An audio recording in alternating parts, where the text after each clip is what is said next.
Brigade Al-Quds baru-baru ini kembali intens mengirimkan serangan ke arah pasukan pertahanan Israel atau IDF.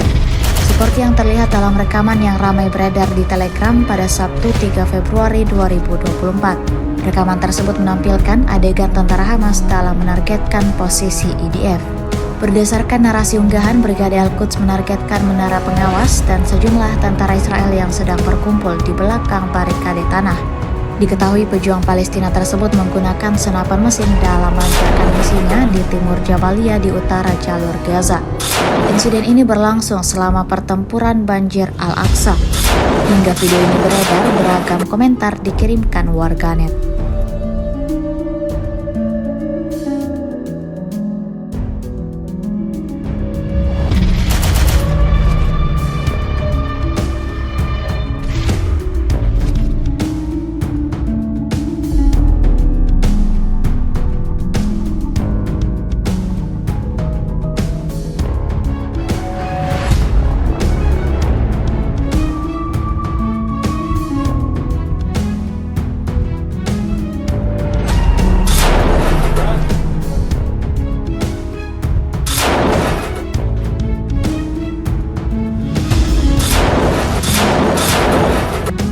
Download Tribun X sekarang, menghadirkan lokal menjadi Indonesia.